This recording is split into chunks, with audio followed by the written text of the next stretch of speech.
guess I'll start off by saying Magandang Hapon Po.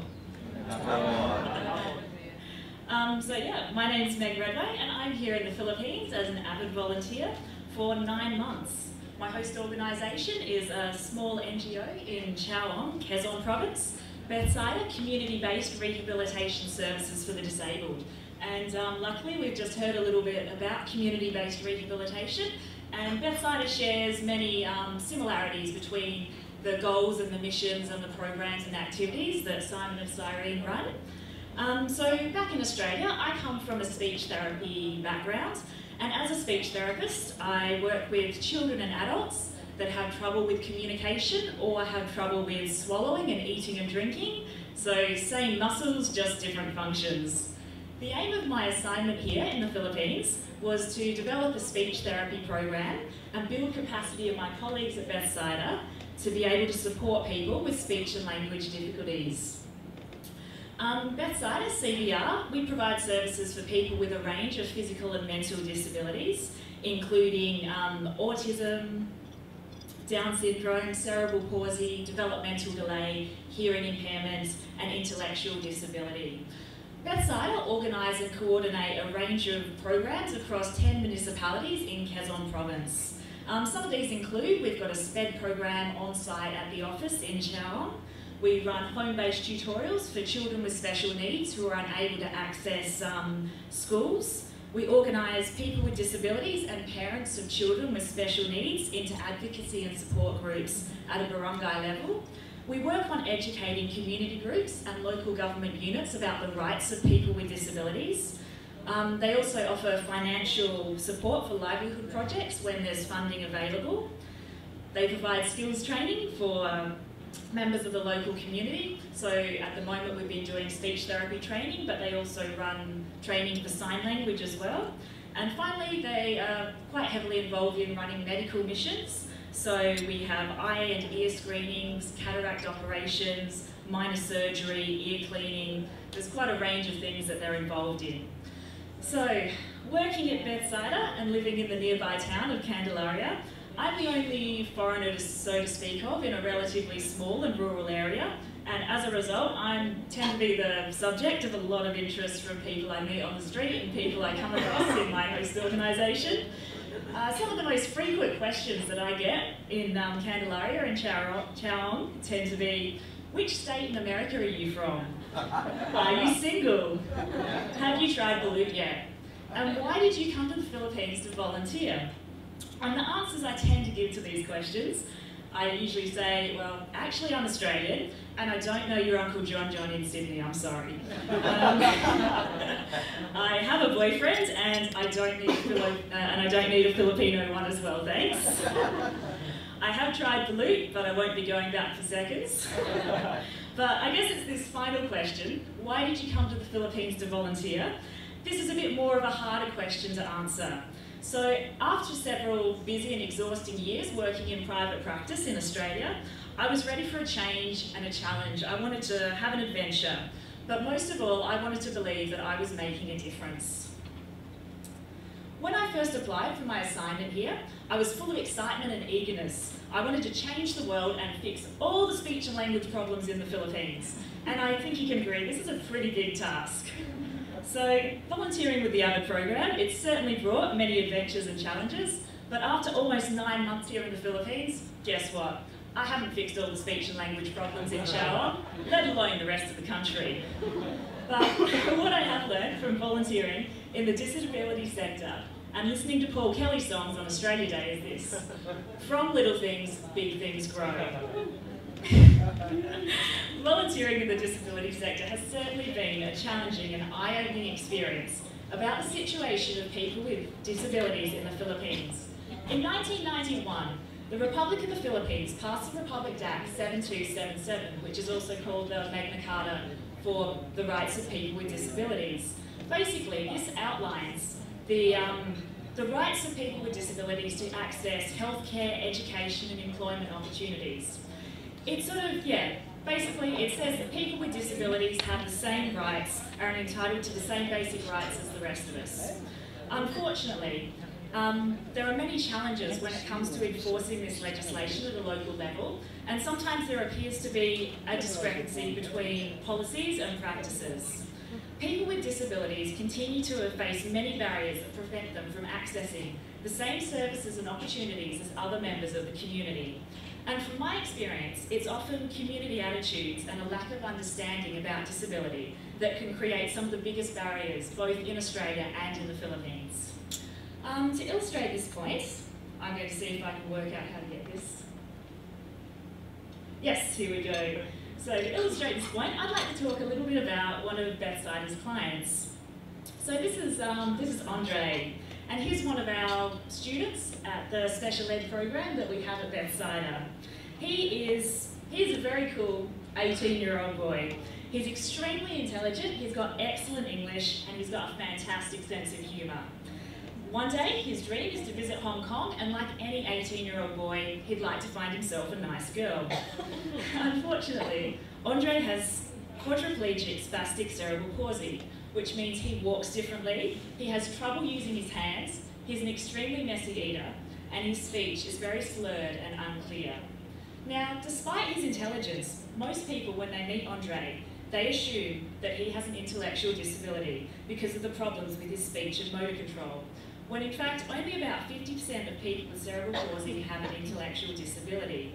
Now, Andre is very aware of the assumptions that people make when they first meet him, and as a result, he tends to avoid meeting new people and going out in public. Instead of hanging out at the local 7-Eleven, playing basketball with his friends, he spends most of his time at home watching TV with his grandma. People like Andre, they have so much to offer the community and such potential, but as a society, we need to support them and provide them with the same opportunities as their peers, which is what Bethsider are trying to do through their CBR programs. Individuals and organisations working in a disability sector need to have big dreams and grand ideas. Bethsider and groups advocating for people with disabilities need to have a vision of the Philippines where every child with a disability can access education alongside their peers, where early intervention programs are implemented across every barangay, where their sign language interpreters are regularly present at community meetings for members of the deaf community, where specialist medical assessments and allied health services are affordable and accessible, where people with disabilities can access livelihood training and employment opportunities, and buildings and public transport are accessible for people with disabilities. One of the most memorable experiences in the Philippines was catching a jeepney to the office with Jay, a Filipino friend who uses a wheelchair. Yes, it's possible, but it's not an easy task. I can only imagine the hassle for Jay every time he wants to go out, when personally I have enough trouble getting on and off a jeepney with 4 functioning limbs. So we need big goals and we need long-term plans to create a better future for people with disabilities in the Philippines. But as a volunteer at Bethsider for a short period of time, the thing that I've come to realise is that the biggest contribution I can make is through focusing on small and sustainable things that I can share. As volunteers, we need to plant the seeds of change and provide our host organisations and communities with the tools and skills to grow and nurture these seeds. Planting a seed is the simple act of setting something in motion that will grow into something big and beautiful. There's a few things we need to remember about planting seeds. Firstly, seeds take time to grow. So we must plant our seeds but then understand that they're unlikely to be fully grown and blossoming by the end of our assignment. Secondly, seeds must change to grow. So we can come here and plant our Australian seeds, but for them to grow to their full potential, they need to change and adapt to the culture and the climate of the Philippines. And finally, seeds need water and sunlight to grow. We need to find individuals and groups in our host organisations and local communities who will be the gardeners for these seeds. People who will ensure that these small changes are sustained and permitted to grow into something bigger. And hopefully, people who will then have the skills and the tools to plant more seeds in the future. Over the past 9 months, I've tried to plant a variety of seeds to develop and grow a speech therapy program at Bethsider. Some of the seeds have started to grow, while others, not so much luck.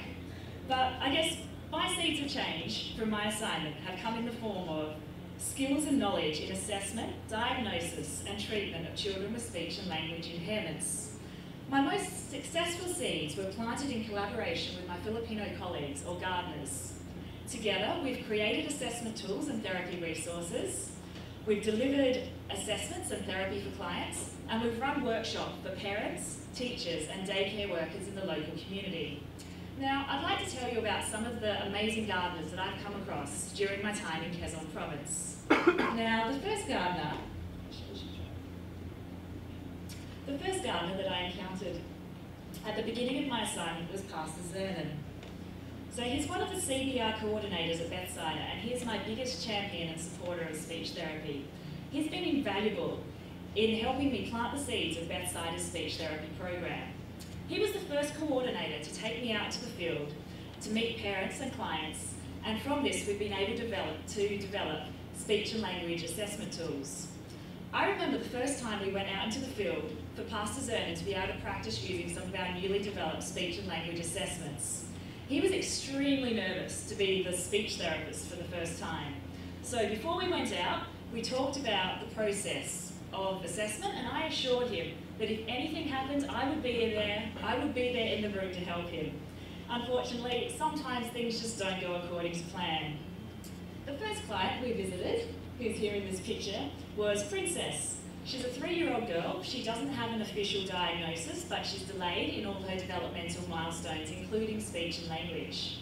One look at me, the strange white person, and she burst into tears until I left the room, no matter what we tried.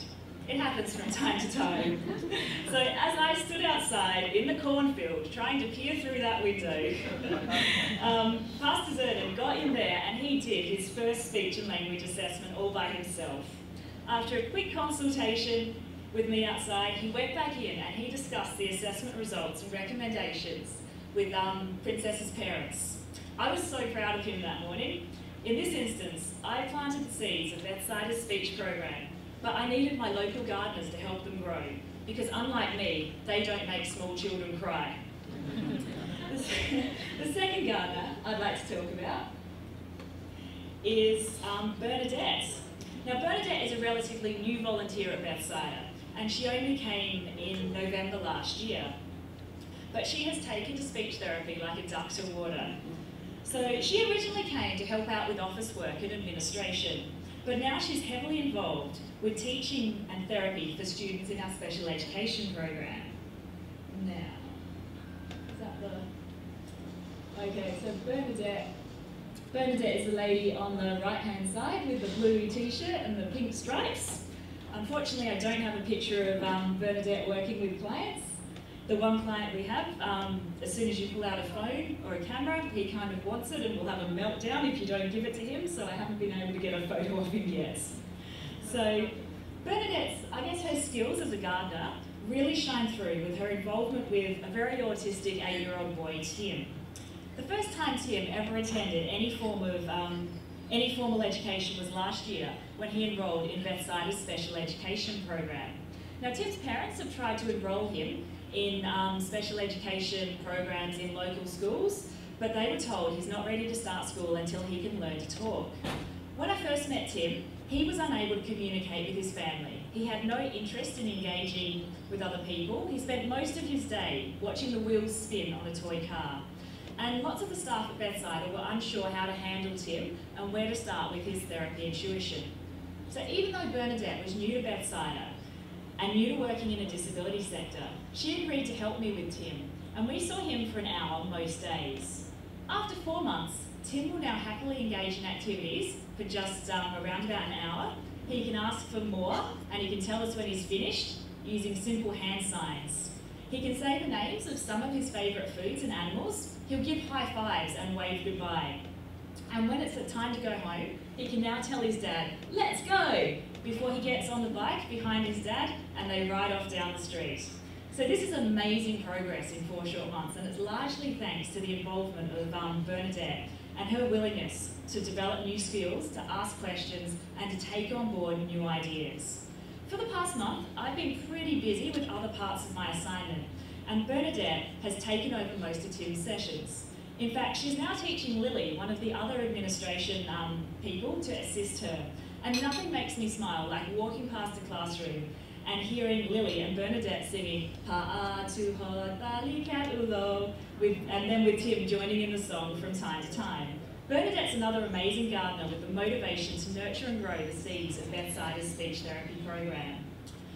And that's the shorter woman who's standing next to Bernadette, on the left-hand side. That's Lily, who's been helping her out with Tim.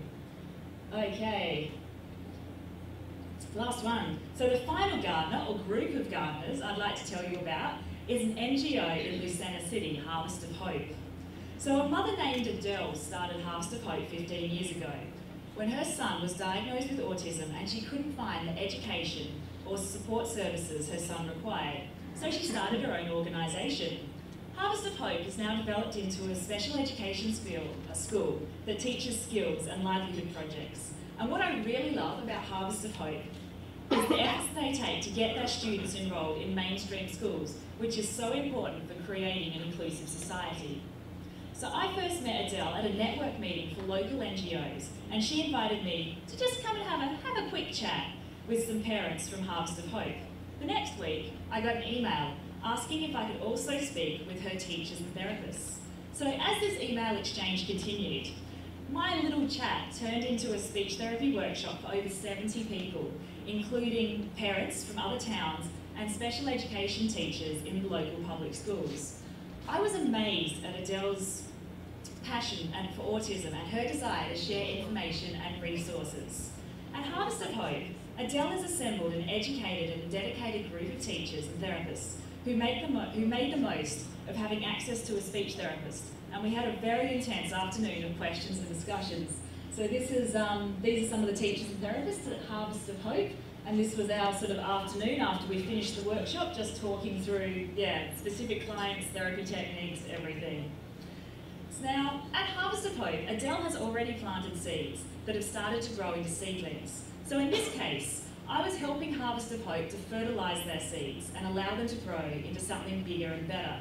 I feel confident that Adele and her staff will share their seeds and show parents and teachers how to plant their own seeds at schools and in homes. Now, as I come to the end of my assignment and I start to make plans about returning to Australia, my friends and family back home are starting to ask, what did you think of the Philippines and what was it like being an AVID? At this point in time, these are extremely difficult questions to answer in a single word or a sentence. Exciting, challenging, surprising, frustrating, inspiring and wonderful are words that come to mind, but it's not really a proper answer to either question. I came to the Philippines hoping to change the world and make a difference, and I hope I've achieved this in a small way within my host organisation and local community. But in return, my Filipino friends and community have exposed me to new ideas, challenged me to develop new skills, given me new perspectives, and changed my outlook on things. In many ways, I have changed since I came to the Philippines, and who knows what these seeds will grow into once I return home to Australia. So in conclusion, I'd like to challenge everyone to plant seeds of change in collaboration with local gardeners and watch them take root and grow. It's these small changes that I believe have the potential to grow into something big and beautiful and sustainable. Because from little things, big things grow. Maraming salamat po.